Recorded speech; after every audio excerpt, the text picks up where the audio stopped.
are not for profit, and we educate you and empower you beyond the journey of chronic pain. So today I'm using HAPS, which is an exciting new platform that's going to make it super easy for me to simultaneously broadcast to all of my social media channels and see all of your comments in one place. So if you are enjoying my broadcast, I encourage you to download the HAPS app today and subscribe for more content on my channel. So tonight I'm talking about why I became a patient advocate, what is my journey, and I'm talking about it because that's a question I get asked quite a bit. I've worked in healthcare for over 25 years. I know I'm dating myself, but I really love it. But how I wound up being passionate about healthcare, predominantly patient advocacy, being a patient navigator, is due to my journey that goes all the way back to the 80s. So around 1982, my father Lee, he one day came home from work and he had a sore throat. The sore throat progressed. The company doctor at the mills where he worked said that it was bronchitis, and this continued for 30 days. My dad was not getting any better. In fact, he was getting worse. I implored him to please, Dad, please get a second opinion because I had just observed my mom and I that it seemed like his health was declining. And I feel myself getting emotional just talking about it. So please bear with me. We observed that his health was declining. And when he finally got a second opinion, 30 days later, it wasn't bronchitis that my dad had. He had lung cancer. My dad had been a heavy smoker for most of his life. He works in the steel mills, but he was told that all he had was simple bronchitis, and that wasn't it. It was lung cancer.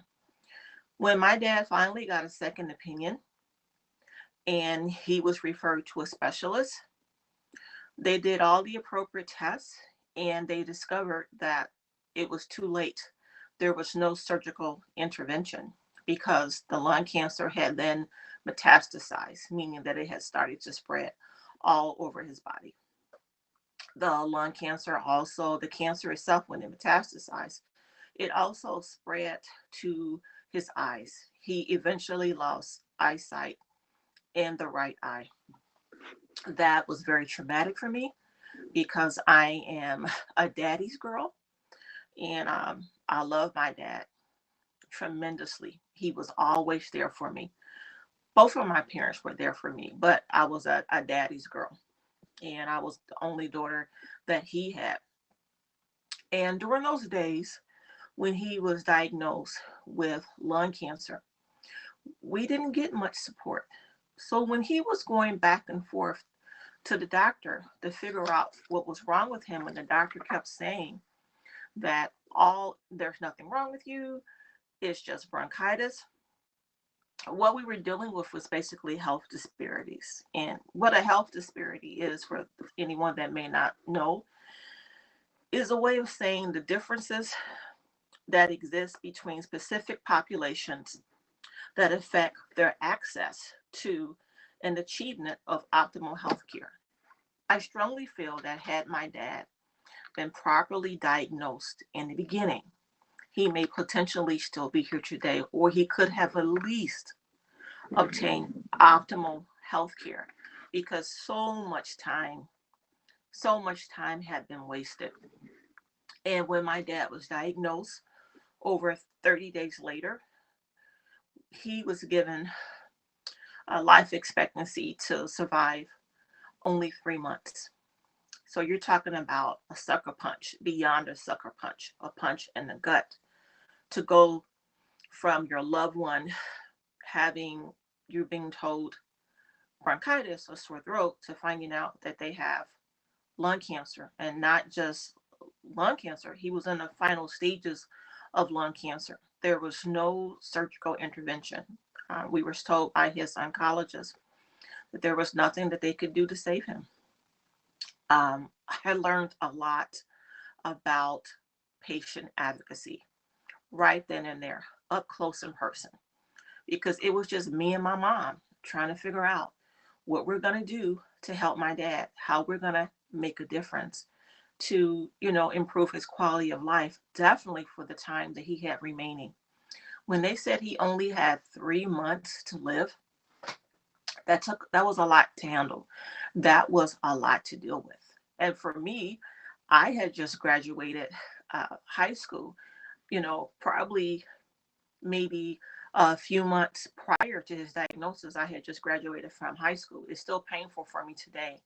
And this angers me because when it comes down to people of color, oftentimes our communities, we're the ones that are affected by health disparities. When people in the healthcare institution make decisions about whose life matters, when they make value judgments about whom should have proper access to care, whom should be treated with respect and dignity, that will affect your quality of life. My dad was hospitalized at a few different hospitals in Northwest Indiana.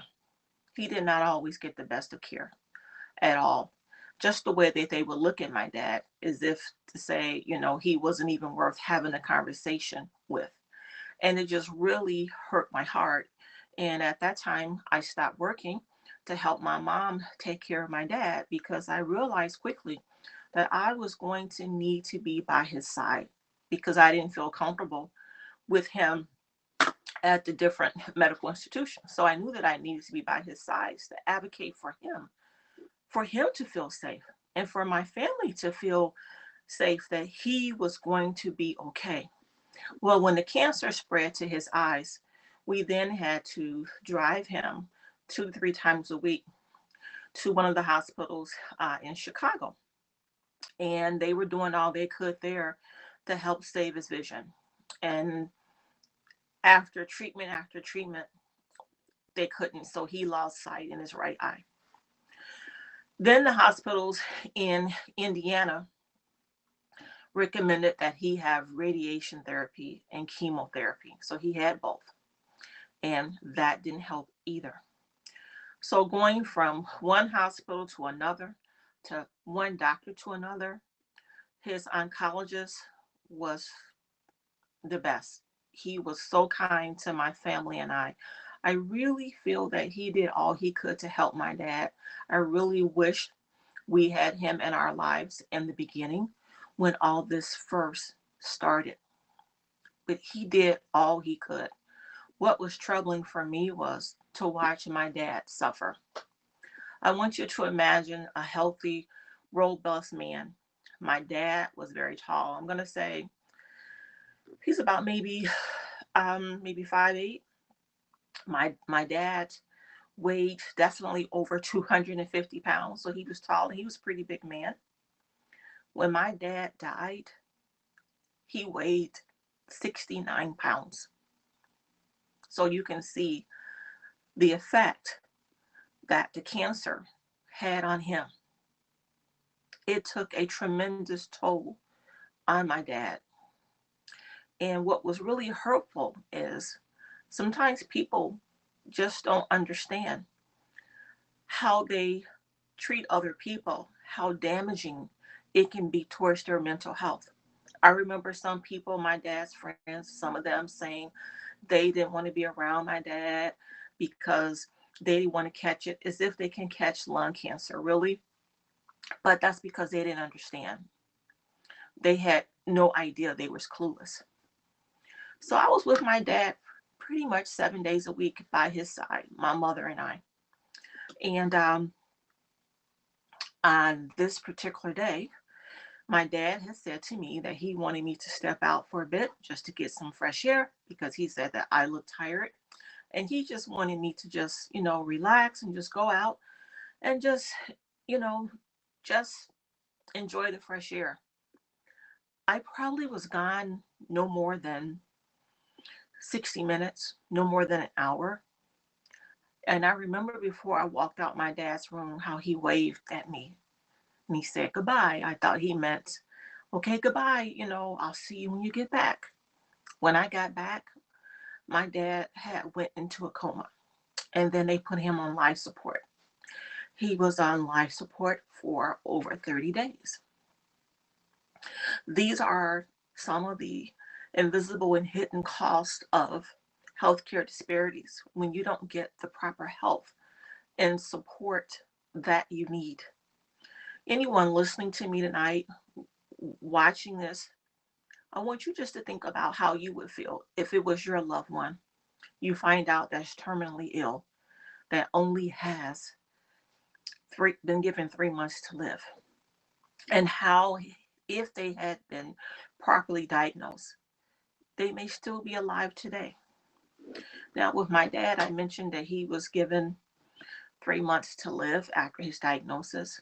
He actually lived for 3 years instead of 3 months. And we celebrated every single day that he had remaining because we knew we was not going to have much time with him.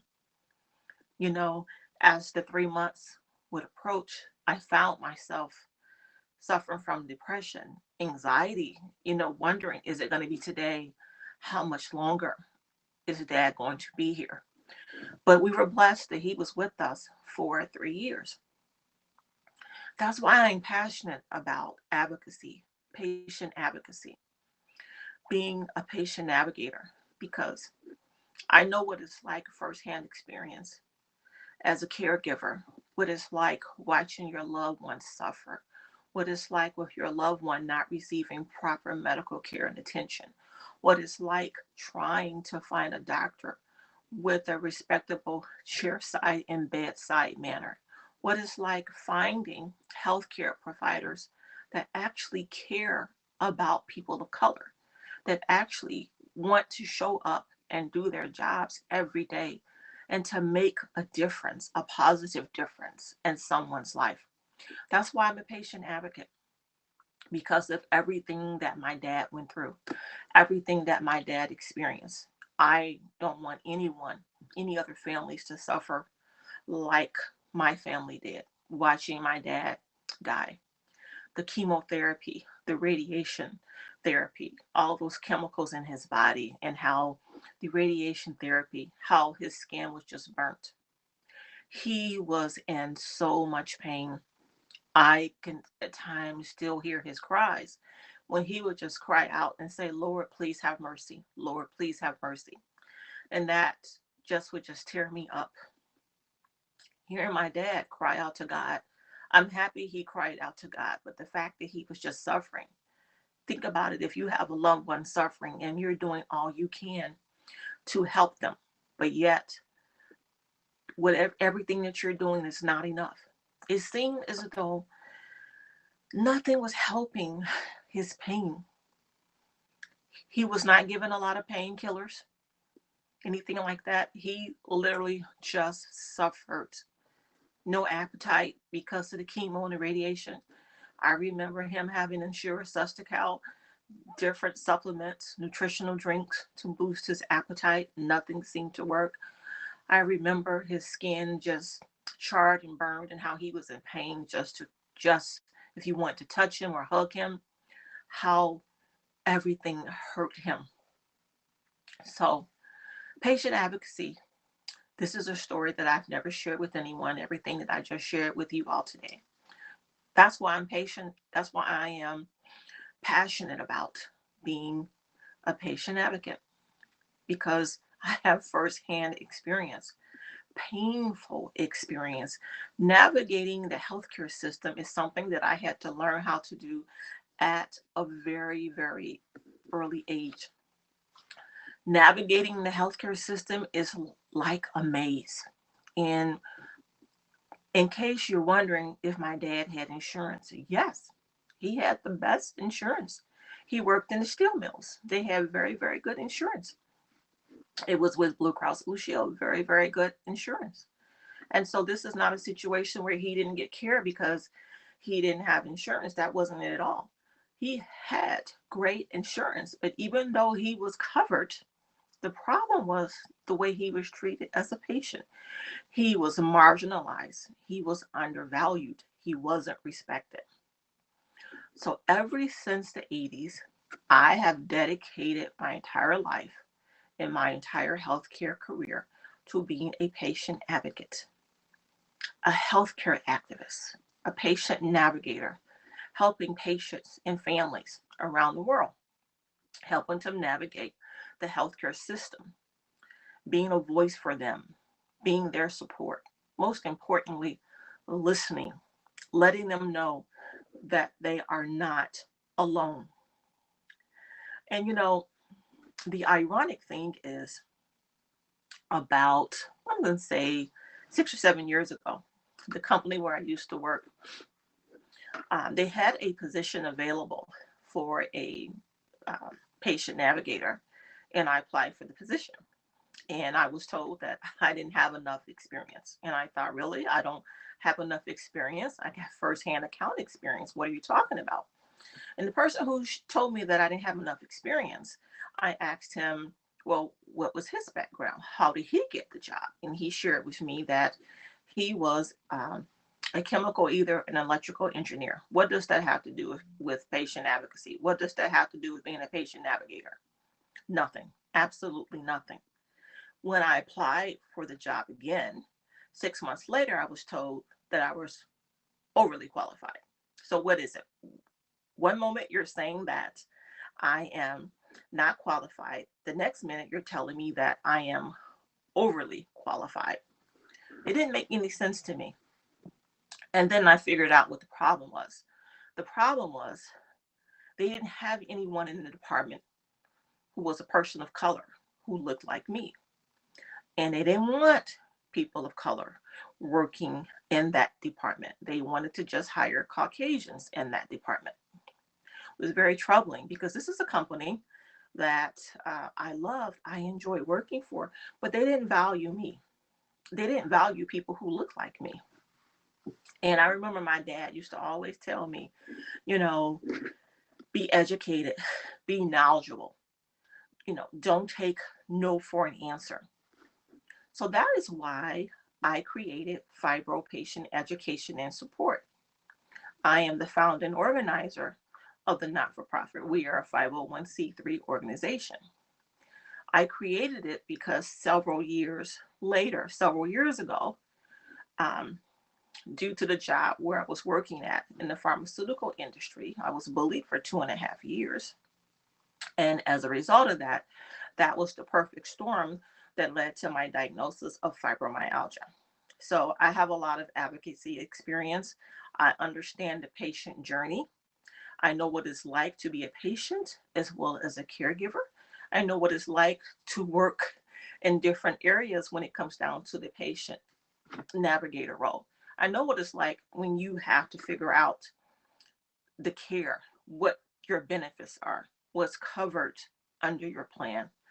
At times, I was also my dad's social worker, connecting him with the resources he needed to help him. So, with me, with my fibromyalgia diagnosis, um, I created it, the not for profit, because I couldn't find any support for myself.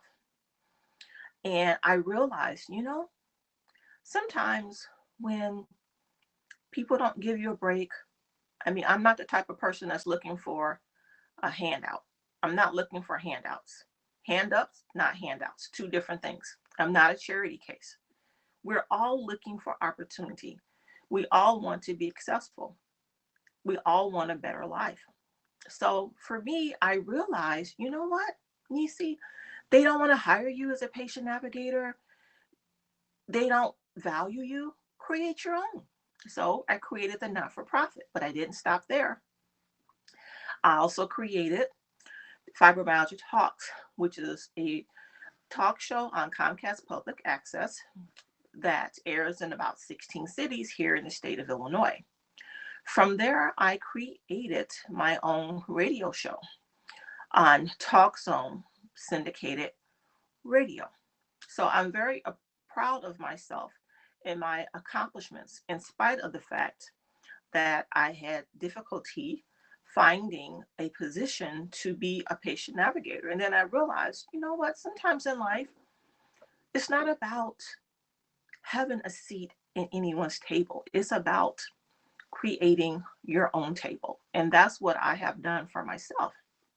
And that is why being a patient navigator really matters to me, because I care about people.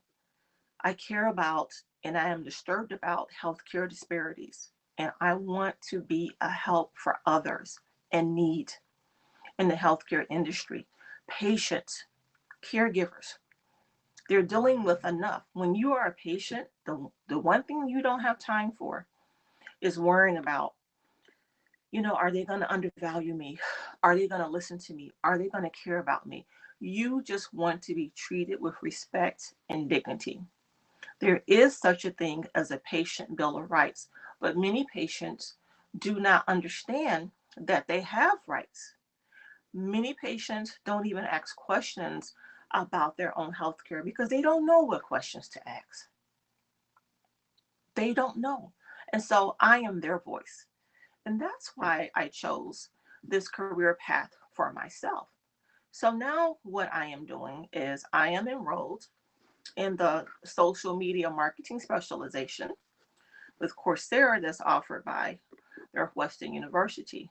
And my passion is to continue my advocacy work, but to use my advocacy work in regards to social media, blogging, producing quality content about healthcare disparities, and helping as many communities of color, whether it is rural communities, tribal communities, whatever the community is that's in need of a dedicated navigator. And that's who I am, Nisi Edwards. So if you're someone that wants to learn more about my work, reach out to me.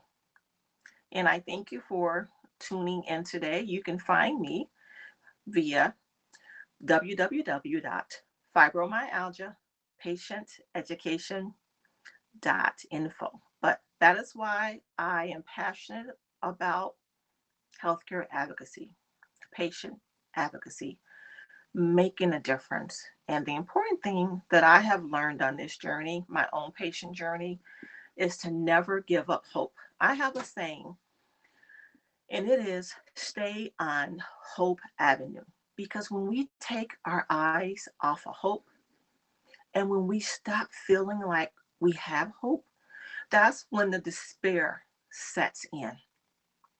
And when the despair sets in, the depression sets in, then you can't focus on anything else because you feel like there's no hope for you. So, for anyone out there today who's dealing with something, a challenge, I encourage you, no matter what it is, stay on Hope Avenue. Keep hope. Have faith. I'm a woman of faith.